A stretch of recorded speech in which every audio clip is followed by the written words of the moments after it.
I'm Daniel O'Reilly, And I'm Marianna O'Reilly. and we've just decided to start making little videos of us discussing our current studio practices and also our development for the Unstitute, which is our website. Um, yeah, Marianna, what have you been doing this week? Well, I'm just trying to get into my own studio practice, like trying to be a bit more regular. So I'm working on the house which we have bought 5 years ago, with Daniel, in Spain, in rural Catalonia. So we've decided to renovate it. So we've spent 4 days on doing that and 3 days of doing art.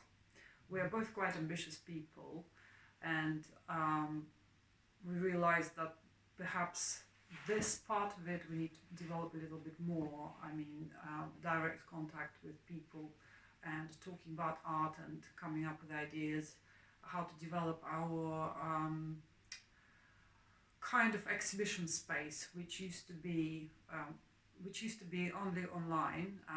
We call the Institute, but now we're trying to create some kind of real life venue here in rural Catalonia, in a village which is actually quite active. But one which would also be virtual, which would be Yeah. accessible to everyone. Yeah, so there will be this democratic institution where, hopefully it will show people or will Or help institution. artists. Yeah, the institution where it would possibly help artists to develop their work for a couple of months or weeks in Spain. So these are the ideas. We've got quite a complex website, the Institute, which we built ourselves. And we haven't really been active with it for the last 3 years. I have been primarily preoccupied with the house and interior design, and Dan was running his own private practice, artist practice, and he was writing. So maybe you want to talk about that or something else about what I've Well, yeah. We've got this sort of division of labour where we split the week down, and we do 4 days of building, and then 3 days to do our own private practice. And so I've been developing a writing practice. I'm not trained as a writer, but I've felt a strong need to write over the last 4 years or so, and that's currently developing into a small novel or collection of a sort of a set of vignettes based on Goya's late engravings called Los Disparates, the Follies, or the Nonsense engravings. So I'm writing 21 short stories that work alongside the Goya engravings, of which there are 21 of those.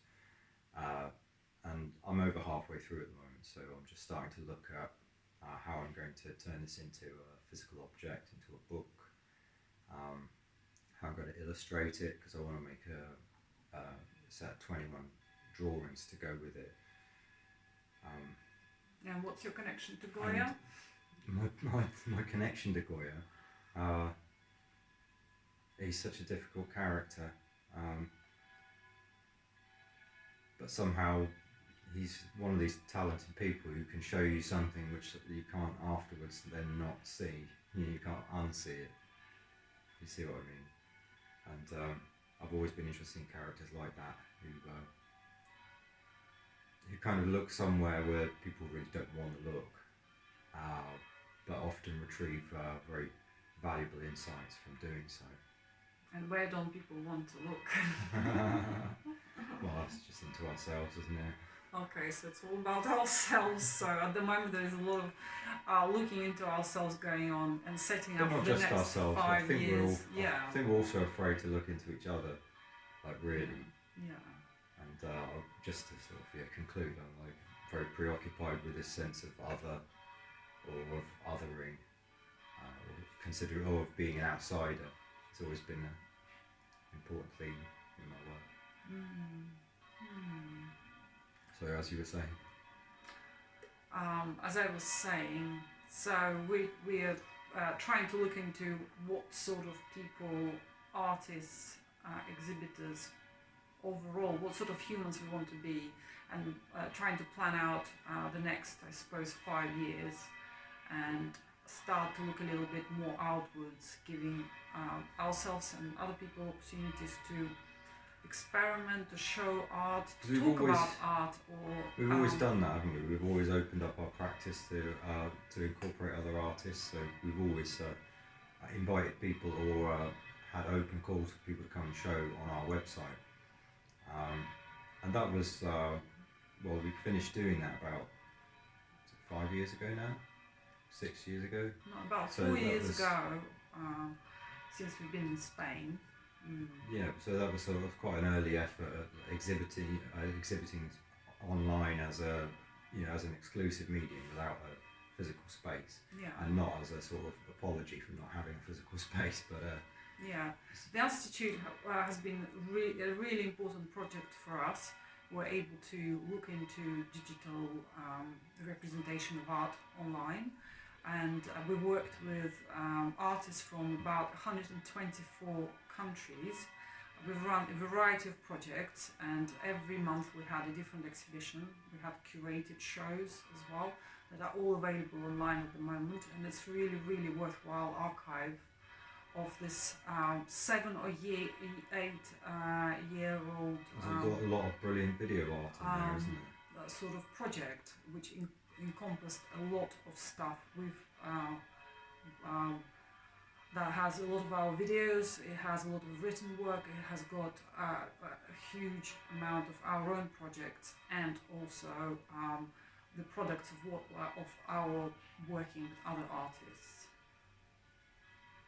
Yeah, so we've not been working actively on that for the last sort of 4 years, although there've been updates and additions. I've uploaded a small mini project that I developed for the Middle Eastern North African group of surrealists, where we had a show in Alexandria earlier in the year, back in February, and I made a series of 12 digital paintings that had interactive QR codes on them, which would lead you through to other pieces of work, like to short stories and series of photographs and other things I've been doing. But I've put that on the Institute now. I was thinking, actually, it's in an interesting subsection called nomadology, and that's been developed since we left London, isn't it? 6 years ago. Yeah, and started sort of a little bit. Well, basically moved ourselves to unknown country, and trying to set ourselves up and shake up our understanding of ourselves. What do we need from the world, and etc. It's been quite a hard process, but we're coming out of it, and we want to be really active and productive, and be experimenting with art like we've done for the past 20 years since we graduated. But we also want to find out what other people think of what we do. Yeah. Because we like to work with other people, and the art really is, there's a community of makers, or many sub-communities, and that's always been very interesting.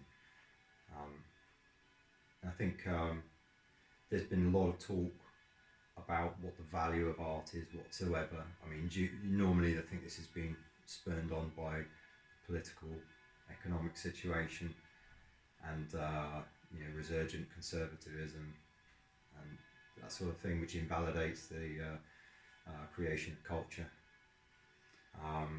But artists will always work in any condition.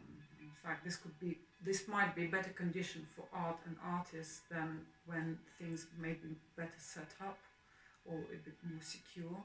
Who knows? It's just what you do with it, isn't it? Yeah, so this is quite a turbulent time for quite a lot of people who just come out of the pandemic, and a lot of these kind of programs have developed because of that. People started, say, DJing online. People started, setting up podcasts, reading online. A lot of things you could do online, and all of a sudden there's much more activity online. And these are all areas that we've always been working in, isn't it? Like we were just talking the other day about how we don't try and show things on the website as a sort of as an apology for not being able to see it in real life, but as seeing it as its own type of mediated experience. And we were talking about developing um, substantial experiences through online browsing. So we want to develop um, the website and the experiences you have there with artists as being an integral thing in itself, not as a sort of an online CV Sidekick, yeah. or a Or WordPress just page. just Not to apology for not to, being there. not to knock those things, but we just wanted to do something different and make a website that was articulating something that was specifically internet based. Basically, it's like an artwork, but it's got like outward view. It's like an artwork that's growing, and you can become a part of it. But also the way it's been set up, it's like it's a network. We've networked through it, and as a network of projects within it, and the way it connects to the other areas of internet through links, etc., etc. We're creating our own kind of country on the internet. Or sort of Country called place the or Unstitute. non-place.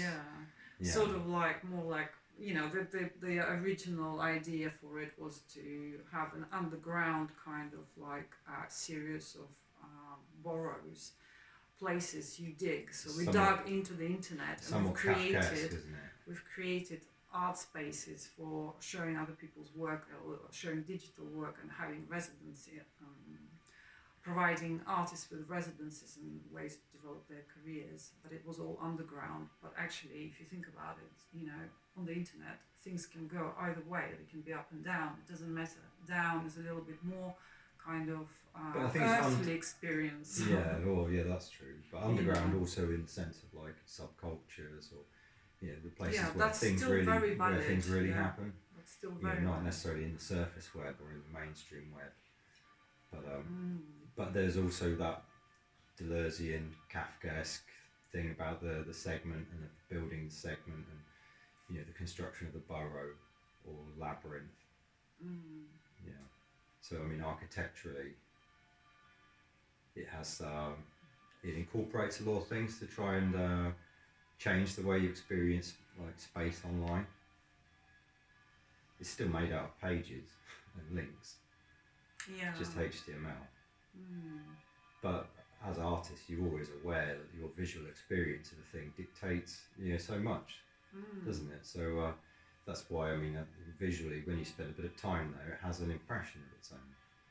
Yeah.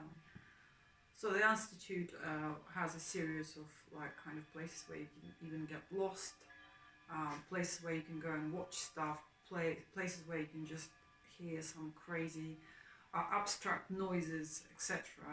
It's just full of all sorts of experimental works. We've also got windows there you can look out of. Yeah, so I did this call for works to international artists, or whoever actually, to international population, about sending the views from their windows, and we've created this portal into the world, from into all these parts of the world. There's something quite poetic about that, isn't it? Because you're not looking out a window. It's a window. It's on the Windows operating system, and you're looking out of a window, but it's like trapped in time, isn't it? And yet still, I think that experiencing that, there's something lyrical and quite, energizing about that sort of poetic kind of capture of a moment. So that's kind of what we're all about. Is making these really interesting experiences that are not conclusive, that are quite open-ended, and which can develop or mutate in whichever way.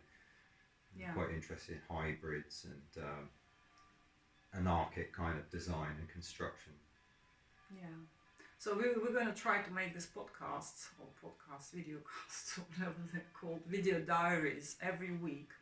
And we're going to be talking about art and interior design, architecture, probably about quite a lot of things that concern us at the time, as we're trying to develop this big art creative project, and have a creative life.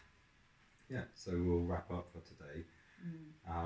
And say thanks for tuning in, and we'll bring some more in-depth kind of discussions in the near future. Bye. Bye.